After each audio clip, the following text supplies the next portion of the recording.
Voy a darle una introducción sobre el evolucionismo social. La evolución es un concepto amplio y fundamental que nos permite comprender los orígenes y las transformaciones de diversos fenómenos a lo largo del tiempo, desde la formación del universo hasta los cambios de la formación de organización social. La evolución abarca procesos tanto simples como complejos, que han sido clave para el desarrollo del conocimiento científico e histórico. En este marco, la evolución social se refiere al proceso de cambios y transformación de las sociedades humanas a lo largo de la historia. Se trata de un fenómeno dinámico que ha sido objeto de múltiples interpretaciones y teorías específicamente a partir del siglo XIX. Las primeras teorías de evolución social surgieron en la segunda mitad de ese siglo, de la mano de pensadores como conocidos como evolucionistas. La aparición de este concepto comenzó desde la antigüedad. Filósofos y científicos han buscado comprender cómo y por qué cambian las sociedades a lo largo del tiempo. Aunque muchos reflexionaron sobre el desarrollo social, no todos formularon teorías que pudieran considerarse propiamente evolucionistas. Estas teorías, tal como las entendemos hoy, comenzaron a tomar forma en el siglo XIX, influenciado sobre la ciencia, especialmente sobre las ideas de Charles Darwin, sobre la obra de la origen de las especies. Uno de los primeros de trasladarse en estos principios evolutivos al estudio de las sociedades humanas fue Morgan, aunque también reconoce a Herbert Spencer como una de las figuras clave. Ninguno de los dos fue primero en hablar de la evolución social. Les voy a hablar sobre una teoría muy importante de la evolución social. Esta se llama evolución por selección natural. Imagínate a un curioso explorador británico llamado Charles Darwin, un tipo con una mente inquieta que se dedicó a observar la naturaleza con lupa, literalmente. Lo que descubrió fue fascinante. Su gran teoría de la evolución por selección natural nos dice que las criaturas vivas van transformándose poco a poco y que las nuevas especies que vemos hoy en día provienen de otras que sintieron antes. Les diré un dato importante de esa gran teoría. Imagínate cualquier grupo de seres vivos. Dentro de este grupo, cada individuo es único y tiene sus propias particularidades, como si la naturaleza hubiera jugado a los dados a repartir los rasgos. Algunas de estas diferencias son pequeñas, casi impercatables, mientras que otros saltan a la vista.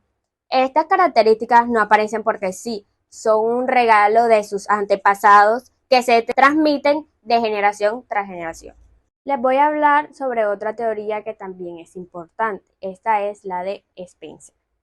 Básicamente, este señor veía las sociedades como si fuera un ser vivo, como si las comunidades humanas fueran pasando por etapas iguales que un niño cuando crece hasta ser adulto. Un dato importante de Spencer fue que se inspiró de la teoría de Charles Darwin para crear su teoría. Él consideraba que al principio las sociedades son como tribus pequeñas y sencillas, pues Spencer pensaba que con el tiempo estas sociedades se iban volviendo más complejas, con más gente, más trabajo y diferentes reglas, como si las sociedades mejoraran con el tiempo. Lo interesante de esta teoría es que Spencer creía que este crecimiento era algo natural, como la evolución de las plantas o los animales. Pensaba que las sociedades más fuertes o mejor adaptadas eran las que salían adelante, mientras que las más débiles se quedaban en el camino. Era como una especie de supervivencia del más apto, pero aplicado en las sociedades. Él tenía un pensamiento distinto a los demás. Él decía que si dejabas que las cosas siguieran su rumbo natural, al final todo se ordenaría y tendríamos una sociedad más justa y más eficiente. Era como si la naturaleza sabe lo que hace, dejemos que ella evolucione por sí sola.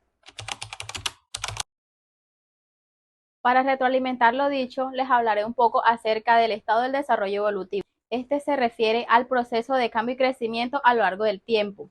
En el contexto de la evolución social se pueden identificar varias etapas que se caracterizan por cambios en la complejidad social, la tecnología y la economía. Algunas de estas etapas son sociedades primitivas. Sus características son pequeñas y móviles basadas en la caza y la recolección. Estructura social igualitaria y tecnología simple. Sociedades agrícolas. Esta se basa en la agricultura, la ganadería, jerarquías sociales y especialización laboral y desarrollo de la propiedad privada. Sociedades industriales. En esta etapa se encuentran divisiones en el trabajo y especialización, desarrollo de la tecnología y la ciencia. Y por último, tenemos las sociedades postindustriales y sus características son: estas se basan en la información y el conocimiento, economía de servicios y tecnologías avanzadas, globalización e interconexión y desarrollo de la sociedad de la información. Cada una de estas etapas se caracteriza por cambios significativos en la estructura social, la economía y la tecnología. A continuación les diré algunos ejemplos sobre cada una de estas etapas. En las sociedades primitivas tenemos las siguientes sociedades que han existido o existen en la actualidad. Primero, Dadsa, Tanzania. Esta es una tribu de cazadores recolectores que viven en las sabanas de África. 2. Inuit Ártico, un pueblo indígena que vive en el Ártico y se dedican a la caza y a la pesca. 3. Pueblo amazónico. Estas son varias tribus que viven en la selva amazónica y se dedican a la caza, recolección y agricultura de subsistencias. Sociedades agrícolas. Algunos ejemplos de estas sociedades son: primero, sociedades campesinas. En América Latina, muchas comunidades rurales se han dedicado a la agricultura de subsistencias y comercial, como los campesinos en México, Perú o Bolivia. 2. Agricultores de arroz en Asia. La agricultura es una actividad importante en muchos países asiáticos, como China, India y Japón. Sociedades industriales. Como primer ejemplo, tenemos a Reino Unido.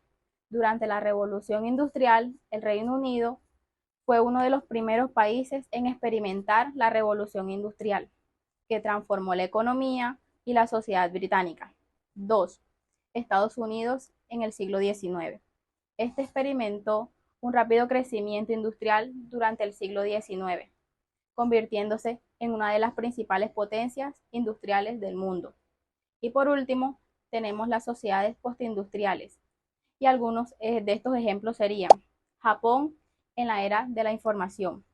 Este ha experimentado una transición de una economía industrial a una economía basada en la tecnología y la innovación. Y Estados Unidos en la era digital. Este es un ejemplo de una sociedad postindustrial que ha experimentado una transición de una economía industrial a una economía basada en servicios y tecnologías. Una crítica del evolucionismo del siglo XIX. Es importante mencionar que algunos pensadores de esa época, como Morgan y Taylor, creían que las diferentes sociedades eran más o menos inteligentes. Esta idea es racista y ha sido completamente desacreditada de la ciencia actual. En segundo lugar, el evolucionismo tiene un enfoque etnocéntrico y esto significa que se centra solo en la cultura occidental, lo que limita nuestra comprensión de otras sociedades. En conclusión, es fundamental reconocer las limitaciones del evolucionismo del siglo XIX. Las diversidades de las sociedades humanas requieren un enfoque más respetuoso y comprensivo.